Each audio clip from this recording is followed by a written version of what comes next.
The Corporate Phantom. My name is Maya. I am 34 years old. And my parents decided my father's lavish 60th birthday gala was the perfect environment to publicly erase me from the family. When my father clinked his crystal glass in a crowded Chicago rooftop lounge to announce a month-long, fully chartered yacht expedition through the Mediterranean.com, the room erupted in applause. But when I politely asked for the boarding itinerary, he looked at me with absolute zero warmth and stated that I was not invited. My only purpose, he announced in front of dozens of people, was to stay behind in the sweltering city to watch my sister's children and feed their dogs. My brother-in-law jumped in, flashing a bespoke platinum watch purchased with stolen capital, mocking my single status and claiming my boring, pathetic life was perfectly suited for unpaid domestic labor. What they did not know was that I had already decrypted their offshore crypto ledgers. My response to their arrogant dismissal left the entire room paralyzed with absolute terror. Before I continue this story, let me know where you are watching from in the comments below. Hit like and subscribe if you have ever had to smile politely through the agonizing pain of a toxic family, all while secretly engineering their absolute financial destruction. The cascading glass chandeliers of the exclusive Skyline Lounge cast a pristine glow over our private event. We were there to celebrate my father, Victor Sterling, a man who built his entire identity on the illusion of towering real estate wealth. At the head of the long marble table sat my father, projecting the image of a titan. My mother, Eleanor, sat beside him, dripping in sapphire jewelry that caught the ambient light every time she offered a fake, aristocratic laugh. My younger sister, Chloe, and her husband, Marcus, sat directly across from me. They were the undisputed golden couple. Marcus was the loud, arrogant founder of an artificial intelligence logistics startup, and Chloe was the pampered princess who had never worked a day in her life. I sat quietly at the far end of the table, wearing a simple, tailored black dress, playing my designated role as the invisible background character. When the plates were cleared, my father stood up. He adjusted his custom silk tie and smiled broadly at the gathered extended family and business associates. Eleanor and I have a spectacular announcement, he boomed, his voice dripping with practiced authority. To celebrate my 60th milestone, and to reward Marcus for the unbelievable success of his new tech firm, I have chartered a luxury superyacht. We are taking the family on a 4-week expedition through Monaco, Italy, and Greece. All expenses are entirely paid. We fly out private next Thursday. The room erupted in cheers.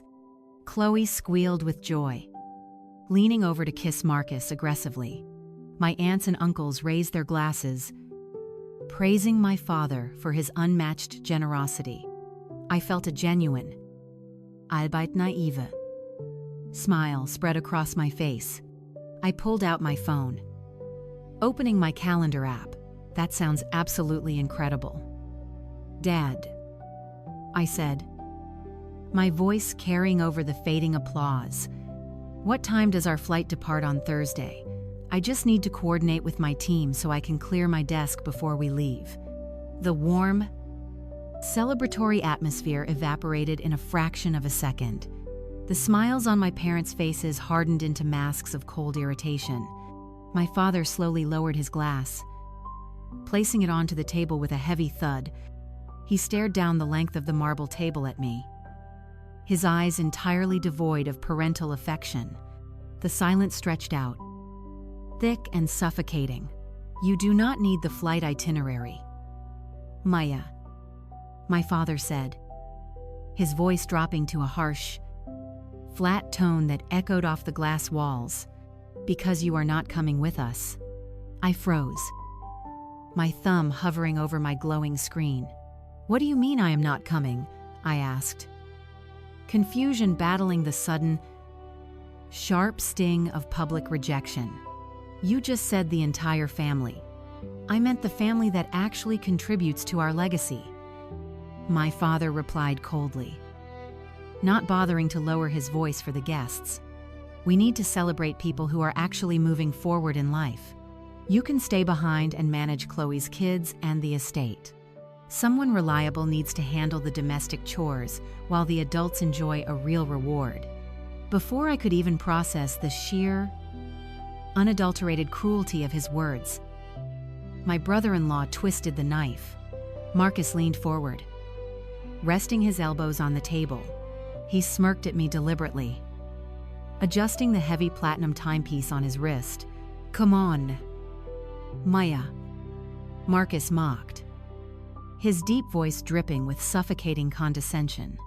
"You are 34, completely single, and you have absolutely no social life.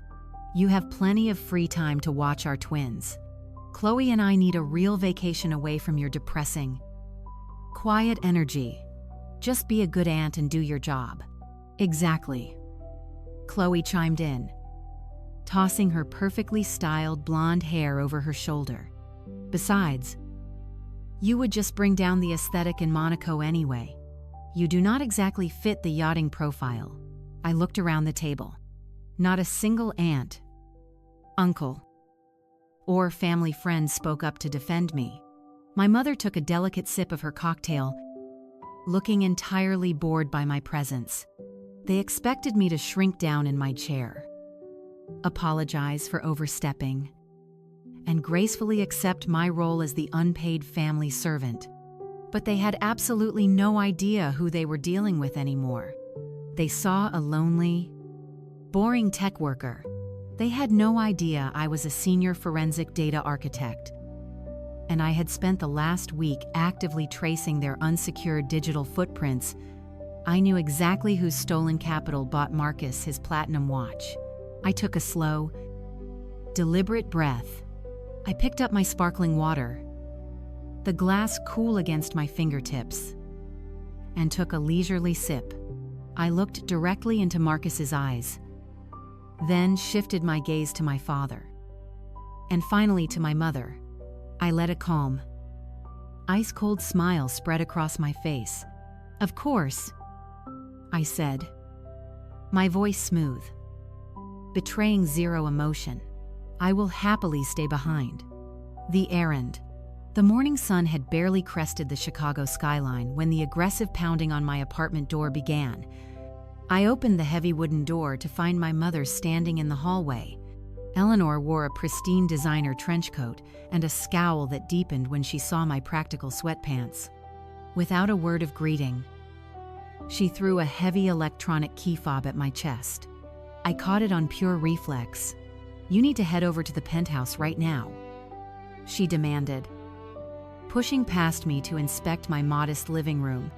"Your father just had a new biometric smart vault and a complicated wireless security matrix installed. We need them configured and fully operational before our flight to Europe." The technicians left it half-finished. I stared at the fob in my hand. "You drove here at 7 in the morning to demand I finish your IT installation," I asked, keeping my voice perfectly level. She sighed, rolling her eyes in dramatic exhaustion. "Do not make this a bigger deal than it is. Maya, you are going to be babysitting your sister's children all month in your tiny, depressing apartment. We need to be able to monitor the perimeter of our property from the Mediterranean. And we want to check in on you. You sit at a desk, staring at code for that boring little computer job of yours. You should know how to plug in a few biometric scanners." I gripped the cold plastic fob tightly. My mother spoke about my career with utter disdain. To her and my father, any job that did not involve real estate, venture capitale, or flashy titles was a pathetic failure. They thought I was some back-end tech support drone resetting passwords for minimum wage. What Eleanor did not know was that I was a highly paid forensic data architect working for a premier global intelligence firm. My specific job was hunting down international financial fraud. penetrating encrypted cryptocurrency networks, and finding the digital footprints of corrupt global executives. Corporations paid my firm massive retainers exclusively for my expertise. I could dismantle a highly secure network in minutes. Setting up consumer-grade biometrics was insulting. But I just smiled, giving absolutely nothing away. I will get it done. Mom, I said. Good. She snapped, turning sharply on her heel. Do not mess this up. Marcus and Chloe are stressed enough about leaving their kids with you. So the least you can do is make sure your father and I have peace of mind. She walked out, leaving the scent of expensive perfume lingering in the stale hallway air. The digital breach. An hour later, I pulled my sedan into the underground parking garage of my parents' luxury high-rise. The sprawling penthouse occupied the entire top floor, a monument to their obsession with wealth and status. I rode the private elevator up and let myself in. The house was dead quiet. I walked into my father's lavish home office, dropping my bag onto his massive glass desk. The boxes of security equipment were stacked haphazardly in the corner. I unboxed the hardware methodically, my mind shifting into its analytical state. I connected the new high-speed router and bypassed their basic factory settings. I established a secure administration protocol and began linking the biometric safe to the local network. As I worked, I thought about Marcus's mocking laughter from the night before. I thought about my father telling me I was not part of the family. They wanted me to be the obedient servant while they drank champagne on a super yacht. They wanted to monitor me. I decided it was time I monitored them. To properly configure the network tools, I needed to access the main desktop computer my father used for all his personal and business affairs. I powered up the sleek machine. He had not bothered to set up a strong password. It was just his birth year and my mother's name, a rookie mistake that made my professional skin crawl. I navigated through his system settings, routing the camera feeds to their cloud storage. I was about to log out when my trained eye caught something entirely out of place. My father was a man who loved organized digital folders labeled by property addresses, but buried deep within a subfolder disguised as archived architectural blueprints was a single zip file with a randomized alphanumeric name. A normal person would have scrolled right past it. But I was a forensic architect. I recognized a hastily hidden directory immediately. It was protected only by a basic encryption protocol that took me exactly 45 seconds to bypass. I clicked the folder open. My heart began to pound against my ribs as rows of digital files flooded the monitor. These were not old blueprints. These were highly detailed financial records, offshore crypto routing hashes, and scanned copies of personal identification documents. I leaned closer to the bright screen, my eyes scanning the first document. It was a wire transfer confirmation from an account completely disconnected from my father's standard real estate holdings. The recipient was a holding company I did not recognize. But the sender information made my breath catch. Every single file told a story of hidden wealth, deliberate deception, and massive sums of money being moved quietly. My hands hovered over the keyboard as my professional instincts took over. I was no longer the obedient daughter fulfilling an insulting errand. I was an auditor staring at a digital crime scene.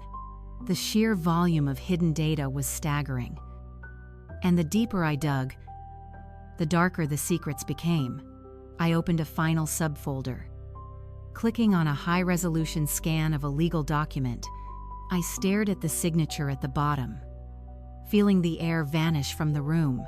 This was the end for them all. The discovery. I sat frozen in my father's heavy leather chair as the reality of the hidden files washed over me. The initial shock quickly morphed into a hyper-focused state of mind. My fingers flew across the keyboard. I executed a deep dive into the local network to ensure my connection was completely untraceable. I isolated his machine from the main gateway and mirrored the hidden directory to a secure Team P6 military-grade encrypted drive I always carried in my bag. I needed to see exactly what kind of lifestyle my parents were hiding. I opened the first subfolder labeled with the current year. Inside, I found a meticulously organized collection of digital receipts for the upcoming Mediterranean trip. The sheer scale of their spending was breathtaking. I clicked open the yacht charter confirmations. My parents, Chloe and Marcus, had not just rented a boat. They had chartered a 150-foot superyacht complete with a private chef, a full crew, and unlimited fuel allowances. The charter alone cost $250. Ling ling ling. I moved to the accommodation receipts for their time on land. They had rented private cliffside villas in Monaco. The total for the vacation package hovered near $400. Ling ling ling. I leaned back in the chair and crossed my arms. Something was fundamentally wrong. I knew my father's real estate business very well. I knew the commercial market in Chicago had been brutal for the past 2 years. His standard corporate accounts could not possibly absorb a $400,000 spontaneous vacation without triggering massive red flags with his partners. They definitely did not have this kind of liquid cash simply sitting around. My eyes narrowed at the bright monitor. I opened the payment confirmation documents and zoomed in on the billing details. The transaction was processed using a decentralized cryptocurrency exchange, routed through a series of digital tumblers to mask the origin. I accessed a specialized financial database I used for corporate auditing and ran a trace on the blockchain hashes. The digital footprint bounced away from the domestic banking system entirely. It linked directly to a private offshore trust located in the Cayman Islands. It was a classic corporate ghost account. My father was running a massive shadow financial operation right under my nose. But my father was not a criminal mastermind. Establishing a complex offshore financial vehicle required a specific level of legal sophistication he simply did not possess. I needed to find the exact source of the funds. I went back to the original hidden directory and searched for the establishing documents of the offshore account. I found a compressed file labeled with a long string of dates. I bypassed the basic password protection and extracted a high-resolution scanned copy of a legal charter. It was a formal trust fund declaration. My heart beat a steady, calm rhythm as I read the dense legal jargon. The trust had been established nearly a decade ago. I scrolled through the pages of legalese analyzing the financial structure. Millions of dollars had been funneled into this hidden account over the past several years. This was the endless well of money secretly funding their luxurious lifestyle.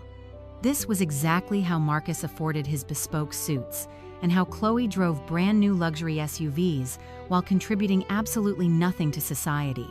I reached the final section of the charter document. I needed to see who actually owned this massive fortune. I expected to see my father's name listed as the primary beneficiary. I slowly scrolled down to the signatory page. My eyes locked onto the bold black text printed at the bottom of the scanned document. The air in the quiet home office suddenly felt incredibly thin. I blinked hard, refusing to believe what I was seeing. The name on the primary beneficiary account of that massive offshore trust fund was not Victor Sterling. It was not Eleanor Sterling. The name printed in clear, undeniable letters was my own name. It was Maya Sterling. I stared at my own name on the screen for a long time. The letters felt like a physical blow to my chest. I was the sole beneficiary. I quickly pulled my personal laptop from my bag and connected it to my father's bypass network. I initiated a stealth forensic audit utilizing the heavy-duty corporate software I used to dismantle financial crimes. My fingers flew across the keyboard as I executed scripts that ripped through the hidden layers of the offshore server. I quickly downloaded the heavily encrypted financial history, bypassing firewalls with cold precision. The complete archive materialized on my screen, revealing a truth so dark it made my blood run cold. My late Aunt Helen, a brilliant software engineer who passed away when I was in my early 20s, had established this massive trust fund solely in my name. She had left me a portfolio of foundational technology patents that had exploded in value over the last decade. It was a staggering amount of wealth meant to secure my entire future. My aunt had always seen my potential, but I never saw a single penny of that money. When my aunt died, my parents sat me down in this exact room. Victor and Eleanor had put on their most convincing masks of sorrow. They told me my aunt's investments were heavily tied to bad debt, and the entire estate had gone completely bankrupt. They said there was absolutely nothing left. They told me I had to be an adult and figure it out on my own. I remembered the crushing weight of that lie. I spent the next years working grueling night shifts to afford my computer science degrees. Drowning in student loans I was still aggressively paying off today. I sacrificed my youth, my sleep, and my peace of mind. Meanwhile, my parents handed the golden child the keys to a brand new luxury vehicle. They paid for Chloe to attend an expensive out-of-state university where she majored in partying. They covered all her rent, all her credit card debt, and all her reckless mistakes. They constantly called me the poor sibling, the one who was struggling. They watched me exhaust myself. They mocked my modest lifestyle. And the entire time they were funding my sister's extravagant life using the immense wealth my aunt had explicitly left to me. I needed to know exactly how Victor pulled off this massive theft. I ran a deep query searching for legal verification documents. The audit software flagged a specific PDF file. I opened the file and my breath caught in my throat. It was a comprehensive power of attorney document granting Victor complete and total financial control over all assets held within the trust fund. It granted him unrestricted access to wire funds, sell property, and liquidate investments on my behalf. At the bottom of the last page, right next to the notary stamp, was my signature. I leaned closer to the monitor, analyzing the strokes of the digital ink. It was an absolutely masterful and flawless forgery. Victor had perfectly replicated my signature. He had falsified a federal legal document, hijacked my entire financial identity, and stolen my inheritance right out from under me. This was a severe felony, punishable by decades in federal prison. I switched the audit software to display the overall health of the trust fund. The system generated a series of detailed balance sheets. When the final numbers rendered on the screen, a cold wave of genuine alarm washed over me. The trust fund was severely depleted. The financial hemorrhaging was catastrophic. Someone had been actively bleeding hundreds of thousands of dollars from the primary holding accounts in massive, aggressive chunks over the last 2 years. Large, unitemized wire transfers were being blasted to a series of offshore crypto wallets I could not immediately identify. Millions of dollars had simply vanished into thin air. I had to find out exactly where that money was going. I opened my command terminal and began writing a custom monitoring script. I built a digital trap designed to silently track every single keystroke and every packet of data moving through Victor's computer. The trap was perfectly set and waiting to be triggered. The syndicate trap. I was just closing my laptop when the heavy oak front door swung open. Heavy footsteps echoed across the marble foyer. I stepped out of the office and saw Marcus hauling a massive set of custom leather luggage into the entryway. He wore a crisp designer suit that looked like it cost more than my car. His platinum watch caught the afternoon light. He looked up and spotted me standing near the office doorway. His arrogant smile immediately morphed into a look of deep annoyance. "You are seriously wearing that today?" Marcus asked, his voice echoing in the large hall. "You know you are going to be watching my children tomorrow." "Right. I need you to dress better around my kids." "Maya, we are raising them to have standards. I do not want them looking at you and thinking failure is an acceptable lifestyle choice." I looked at his smug face. I felt a surge of absolute power washing over me. He had absolutely no idea that I held his entire financial existence in the palm of my hand. I offered him a polite, empty smile. I will keep that in mind," I said softly. He scoffed and turned his back on me, pulling out his phone to type a message. As he walked away, something beautiful happened. Marcus's expensive smartphone was already programmed to automatically connect to my parents' home network. I heard the faint chime confirming the connection. I stepped back into the office and quietly closed the solid oak door. I opened my laptop. My newly configured network trap was already flashing with active alerts. Marcus was arrogant but incredibly careless with his digital security. He broadcasted his digital life across a network I now owned. I launched a packet sniffer program and began pulling his live traffic directly into my secure drive. Marcus was logging into his corporate accounts using auto-saved passwords. I downloaded the entire financial history of his highly publicized AI tech startup. Marcus had spent the last 3 years bragging to everyone in Chicago about his revolutionary software company. My parents paraded him around as the ultimate success story. I ran his corporate tax filings through my auditing software. The data was absolutely flawless and completely damning. Marcus did not have a successful technology company. His startup had generated zero revenue since its inception. It was nothing more than a hollow shell company existing only on paper. I checked the liability column of his balance sheets. Marcus had taken out predatory loans in the form of unregulated cryptocurrency advances. He owed money to international private syndicates who charged exorbitant interest rates. The debt was compounding daily, creating a massive financial sinkhole. The pieces of the puzzle slammed together in my mind. Marcus was broke. He was secretly drowning in millions of dollars of high-interest debt. The only reason his creditors had not violently seized his assets was because someone was quietly paying off his minimum monthly balances. My parents were actively siphoning my aunt's vast fortune to bail out their golden child's fraudulent husband. I navigated back to my father's main desktop interface. A new notification flashed across my screen. It was an automated alert from a secure email server my father kept hidden behind a secondary firewall. I bypassed the weak security protocol and accessed the inbox. The most recent email had arrived just 10 minutes ago, marked with a high-priority red flag. It was from a private commercial lending firm based in Monaco. I opened the message and found a massive legal document attached. It was a formal bearer bond transfer authorization form demanding immediate execution. Marcus's creditors had apparently lost their patience entirely. The international syndicates were demanding an immediate lump sum payment.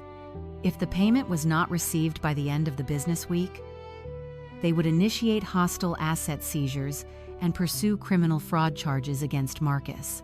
My parents were completely backed into a corner. They had drained the liquid cash from my offshore trust fund, and now they needed a massive injection of capital to prevent Marcus from going to federal prison. My father was attempting to authorize a catastrophic financial maneuver. He was preparing to leverage the final untouched asset remaining in my aunt's trust fund, a massive, highly valuable block of vested tech shares that had remained completely untouched, outperforming every other asset in the portfolio. It was worth millions, and it legally belonged entirely to me.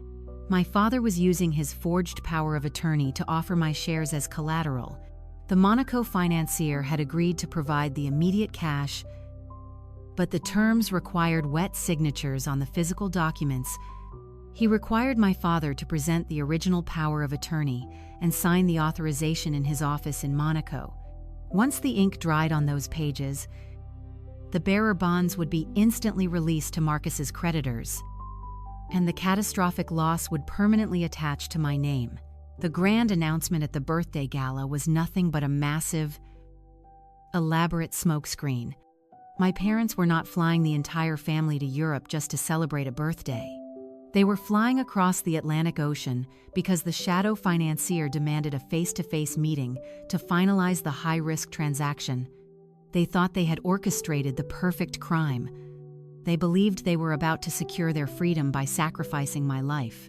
I stared at the flashing cursor on the screen, calculating the exact amount of time I had left to stop them.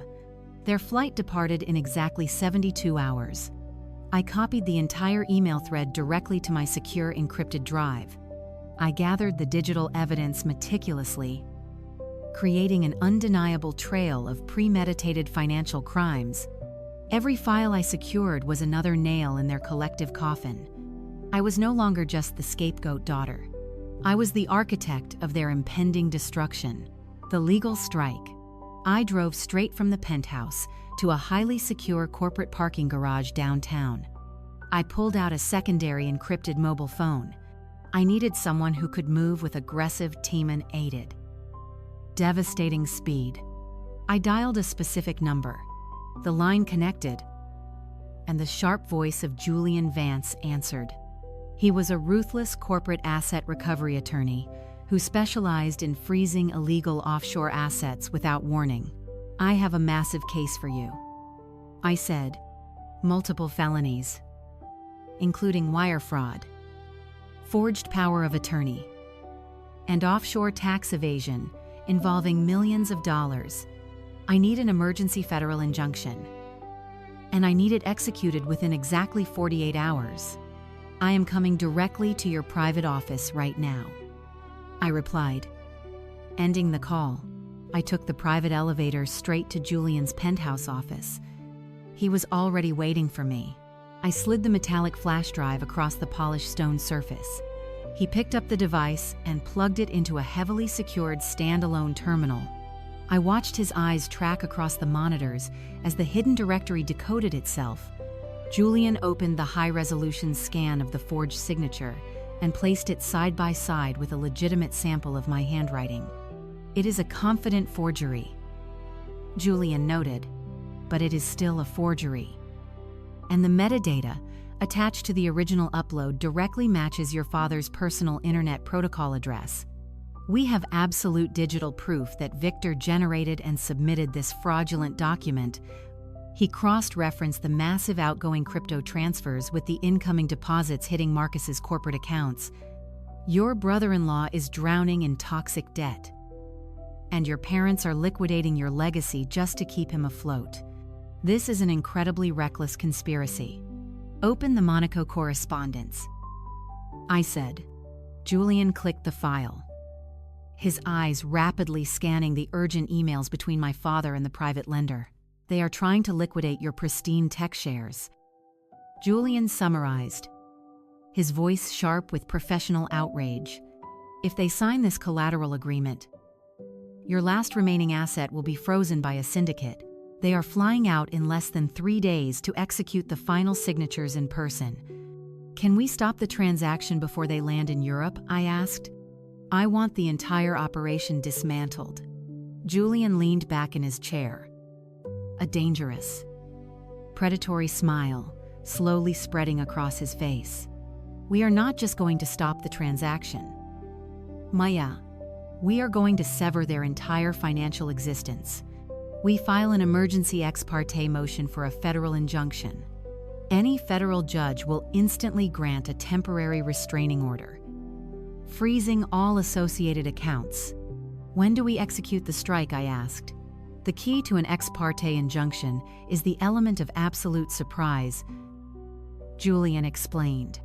"We wait until the very last possible second. We wait until they check their bags, clear terminal security, and sit down in the private departure lounge.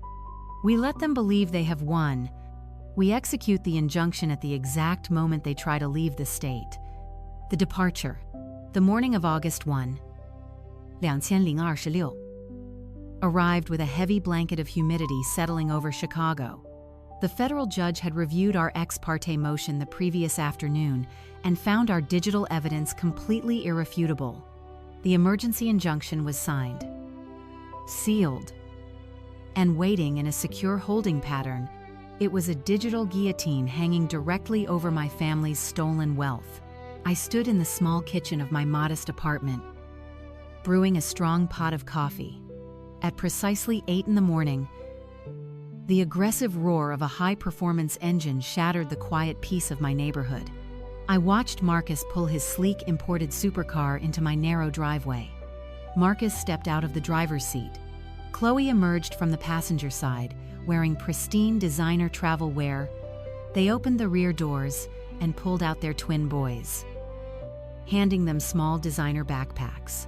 I opened my front door, projecting an aura of complete submission. Chloe pushed past me into my living room, her eyes scanning my practical furniture with blatant distaste. Marcus followed her inside, dropping heavy bags of toys onto my sofa. He pulled out a thick stack of printed papers and shoved it against my chest. "Do not mess this up, Maya," Marcus sneered. "We put a lot of effort into making sure you know exactly what to do. The kids have a very strict dietary schedule. Do not let them sit around watching television all day just because you are lazy." I folded the degrading list and tucked it into the pocket of my sweatpants. "I will follow your instructions, Marcus," I said, maintaining my soft, subservient tone. "You and Chloe just focus on having an amazing vacation." I knelt down on the worn carpet and pulled my two nephews into a warm hug. They were innocent children, completely unaware of the massive financial crimes their parents had committed. I stood up and followed Chloe and Marcus out to the driveway. I waved enthusiastically as they climbed back into the stolen luxury car. I watched the sleek taillights disappear around the corner, heading straight toward the international airport and their ultimate destruction. The moment their car vanished, the submissive aunt persona completely evaporated. I reached into my pocket and pulled out my secure mobile phone. "Bring them in," I said. Less than 60 seconds later, a sleek black transport van pulled into my driveway. Two women stepped out, moving with crisp professional efficiency. These were elite, highly trained wilderness, adventure guides, and professional nannies I had hired using my own legitimate money. I had booked a massive luxury family cabin at a wilderness retreat hours away. The children erupted into cheers when I told them the news, grabbing their backpacks. I watched the van back out of my driveway, ensuring the children were perfectly safe and blissfully distracted from the explosive federal reckoning that was about to occur. I walked back inside my apartment and firmly locked the front door. I pulled off the faded sweatpants and stepped into a crisp white silk blouse and a sharp, tailored ivory power suit that fit me perfectly. I slipped into a pair of sleek heels that clicked with authority against the hardwood floor. I looked at my reflection. The poor, lonely failure of a sister was completely gone. In her place stood a lethal corporate auditor ready to execute a massive financial strike. The execution. I slid into the driver's seat of my sedan and mounted my encrypted phone to the dashboard console, pulling up the location tracking software. The red dots, representing my family's devices, inched along the highway, heading directly toward the private aviation terminal FBO at O'Hare International Airport. As I approached the airport exit, my phone vibrated. I tapped the screen to accept the audio transmission. The raspy voice of Julian Vance filled the interior of my vehicle. "We have absolute confirmation, Maya," Julian announced. "The emergency ex parte motion is officially stamped Persis 107. The federal injunction is firmly in hand." I glanced at the glowing red tracking dots. My family had officially reached the private terminal. They are inside the building. I told Julian, "They are preparing to board the Gulfstream. Execute the strike right now." I heard the sharp, rhythmic clacking of Julian's mechanical keyboard. "The digital guillotine is dropping, Maya," he stated firmly. "Federal agents are transmitting the emergency injunction directly to the central clearinghouses. Every single domestic checking account, savings portfolio, and corporate credit line linked to Victor, Eleanor, and Marcus is instantly locked down. The offshore routing numbers have been completely severed. Your father and brother-in-law do not have access to a single penny. Their entire fake empire has just been wiped off the financial map." "Excellent," I replied. "I will handle the physical confrontation from here." I parked my car and walked toward the private aviation terminal. I bypassed the standard passenger lines. Walking straight toward the secluded entrance of the elite VIP departure lounge, I approached the polished marble reception desk guarding the entrance. A concierge looked up, offering a practiced smile. "I need you to page Victor Sterling to the front desk immediately," I stated, holding her gaze. "It is urgent corporate business. If you do not page him right now, federal financial investigators are going to walk through those glass doors in 10 minutes and publicly escort him out in handcuffs." The concierge blanched visibly. She quickly tapped a sequence of commands and pressed a button connecting directly to the internal paging system. "Mr. Victor Sterling, please report to the front reception desk immediately." I stepped back and positioned myself perfectly in the center of the entranceway. I stood tall, my posture radiating absolute control. Through the frosted glass, the heavy double doors slid open. My father stepped out of the luxury lounge.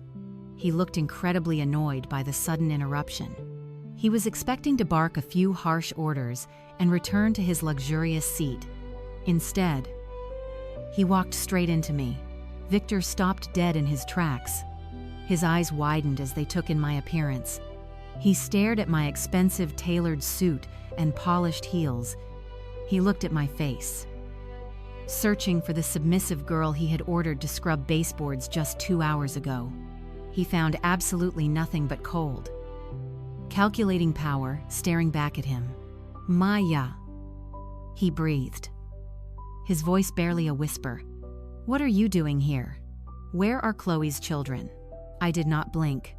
"Your grandchildren are currently at a luxury wilderness lodge under the supervision of professional guides," I replied, my voice echoing coldly across the marble floor.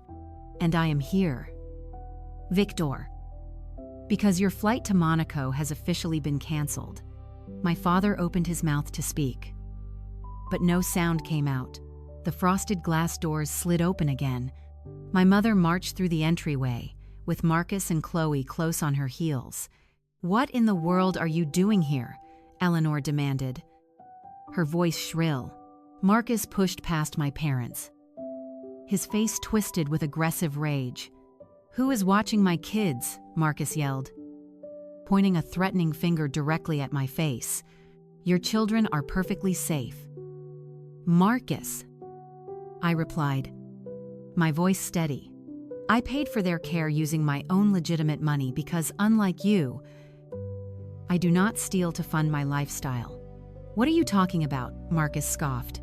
"You are a broke spinster." Before he could continue, the concierge looked up from her terminal. "Mr. Sterling." "I apologize for the interruption," she said.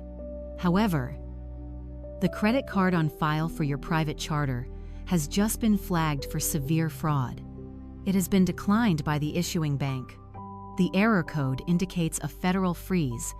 The entire family froze. My father's face drained of all remaining color. "This is ridiculous," Eleanor said, waving her hand. "Just use another card." "Victor." Marcus rolled his eyes and pulled out a heavy platinum credit card. "Do not worry about it, Victor," Marcus boasted. "I will cover the charter.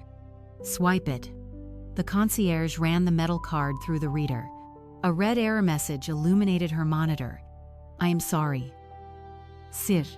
This card is declined. The system shows an asset freeze." I stepped forward seamlessly. I reached into my tailored blazer pocket and pulled out my own sleek corporate credit card. I slid it across the cool marble counter. "I will take a bottle of sparkling water, please," I said, my voice ringing with absolute crystal clarity. The machine emitted a pleasant chiming sound, instantly approving the purchase. I turned around to face my family. Their expressions were a chaotic mixture of panic and total bewilderment. "This is a temporary system glitch," Marcus scoffed, patting his tailored pockets. I am the founder of a massive AI firm. I do not have time for amateur clerical errors. I closed the distance between Marcus and myself, stopping just inches from his chest. You do not have a technology firm, Marcus, I stated, my voice loud and commanding. You have a fraudulent shell company built on lies and stolen money. I intercepted your unencrypted data traffic on my parents' network. Your company has zero revenue. You are millions of dollars in debt to international crypto syndicates. The only reason you aren't in prison is because my parents have been wiring you my stolen inheritance. Chloe let out a high-pitched shriek, grabbing Marcus's arm. Marcus, tell her to shut up. Tell everyone she is lying. Marcus did not speak. The blood drained from his face, leaving him looking physically ill. His broad shoulders slumped forward as the invisible weight of his massive debt crashed down upon him. I stepped into his line of sight. My father forged a power of attorney document to hijack my Aunt Helen's offshore trust fund. I continued, delivering the final devastating blow. He liquidated my assets to pay your minimum monthly balances. And this entire Mediterranean yacht trip is nothing but a pathetic smokescreen. You and Victor were flying to Monaco to meet a shadow financier to place a lien on my vested tech shares. You were going to steal my last remaining asset to save yourself from kneecappers. Marcus backed away slowly, his eyes wide with terror as he realized the full scope of the federal investigation heading their way. Chloe collapsed into a nearby leather lounge chair, hyperventilating as the devastating truth finally crushed her completely. My father, Victor, marched forward, his face a dangerous shade of crimson. You have gone completely insane. Maya, Victor bellowed. I am calling airport security. I am having you arrested for criminal harassment. He pulled out his phone.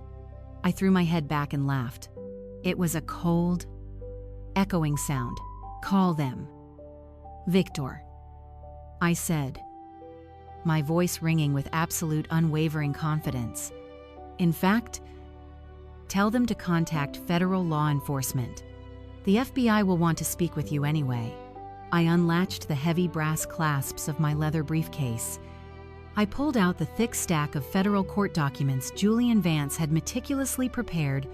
I slammed the massive file down onto the polished marble counter. I know everything. Victor, I announced. I know about the Monaco rendezvous. I have the emails. I have the forged power of attorney. You perfectly replicated my signature to steal millions of dollars from your own daughter. You used my legacy to fund Marcus's fake empire and buy Chloe her luxury life. I picked up the final document in the stack and dropped the federal injunction on the marble reception counter. Your assets are frozen. Victor, I declared, you do not have a single dime to your name. You are not going to Europe today. You are going to federal court right now.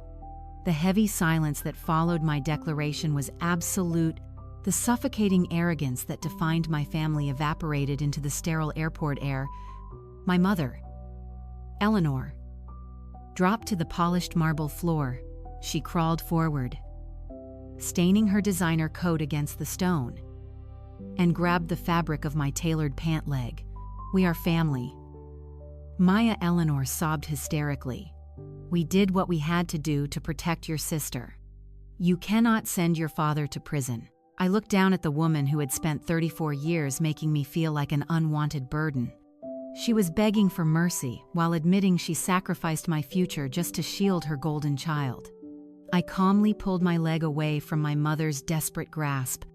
I took a slow, deliberate step backward. The imminent threat of federal prison stripped away the mutual superficial respect between my father and my brother-in-law. Marcus spun around and aggressively shoved my father in the chest. You told me the offshore accounts were completely untraceable, Marcus screamed, his voice cracking with pure panic. You messed up the paperwork. Victor, you left a digital trail. Do not you dare blame me for this?" "You, absolute fraud," Victor roared back, his face twisting with unfiltered rage. "I committed federal crimes to save you from syndicates. You are a useless leech." "Marcus," the two men continued to scream at each other, hurling vicious insults right in front of the horrified lounge staff. They were tearing each other apart like cornered animals trying to shift the blame. Before anyone could process the reality, the distinct blare of police sirens echoed through the terminal drop-off zone. Red and blue emergency lights began to flash wildly through the massive glass windows. The federal agents had arrived on this Saturday. August 1, 2026. Julian Vance had coordinated the timing perfectly. The heavy glass doors were violently thrust apart. Federal agents representing the FBI and the SEC stormed into the reception area. Moving with highly synchronized tactical precision, the lead agent stepped forward. "Victor Sterling and Marcus Vance," the agent announced, his booming voice echoing off the high ceilings. "You are under arrest for conspiracy to commit wire fraud, bankfraud, and international money laundering." The swift, metallic rasp of heavy steel handcuffs being pulled from tactical belts broke whatever fragile, desperate illusion my family was still clinging to. Marcus completely shattered. He collapsed onto his knees, sobbing hysterically. Two agents aggressively grabbed Victor's arms, pulling them behind his tailored jacket and snapping the cold steel handcuffs tightly around his wrists. I stood tall in the terminal, watching the officers march my father and my brother-in-law out the front doors and push them roughly into the back of the waiting federal cruisers. Eleanor and Chloe were left completely paralyzed on the marble floor, staring at the flashing lights, fully realizing their luxurious existence had just been permanently erased. The aftermath. The days following the airport confrontation moved with the relentless speed of a massive freight train. The federal injunction executed by Julian Vance dismantled my family's entire fake empire overnight. The local news cycle quickly picked up the story of the disgraced real estate patriarch and the fraudulent AI founder. Victor was formally indicted on multiple felony charges, including aggravated identity theft, massive wire fraud, and forging a federal power of attorney document because he had specifically targeted a protected trust fund across international lines. The federal prosecutors showed absolutely zero mercy. Victor traded his custom-tailored suits for a standard-issue orange prison uniform. He is currently facing up to 25 years in a maximum security federal penitentiary. Eleanor lost the sprawling penthouse, the luxury cars, and her entire social identity. The federal authorities seized everything acquired with my stolen money, leaving her relying on overwhelmed public defenders. Marcus's fraudulent technology startup violently collapsed. The international crypto syndicates realized their collateral was permanently blocked by the federal courts. They immediately pursued him, forcing him into catastrophic bankruptcy before his federal trial even began. Without the constant flow of my stolen inheritance, Chloe had to face a harsh reality she never once prepared for. The golden child who previously demanded I serve as her unpaid nanny was abruptly forced to sell her massive collection of designer handbags just to afford rent on a tiny studio apartment. As for my Aunt Helen's legacy, the federal courts moved with surprising efficiency to protect me. Because I possessed the original digital logs intercepting the fraud before the final bearer bond transfer executed, the vested tech shares remained completely untouched and safely in my name. The remaining liquid capital in the offshore accounts was formally restored to my absolute control. 6 months later, I finally took the expedition my parents had so desperately tried to steal. I purchased my first-class ticket using the legitimate money I earned from my highly successful career, supplemented by the massive trust fund I had rightfully reclaimed. I stepped off the plane in Monaco and breathed in the warm Mediterranean air, feeling a profound sense of absolute freedom. I am currently sitting on the private deck of a chartered yacht. The morning sun reflects brilliantly off the crystal-clear water. I take a slow sip of my perfectly brewed black coffee and look out at the endless, pristine horizon, feeling a deep, untouchable peace radiating through my entire body. I survived their intense psychological abuse and dismantled their criminal conspiracy without ever losing my professional composure. The most brutal revenge against toxic people is not screaming or holding on to bitter anger. The ultimate revenge is achieving absolute, untouchable success and permanently cutting the dead weight from your life forever. If you are currently compromising your brilliance to keep the peace in a toxic relationship, take back your power today and start building the spectacular future you truly deserve.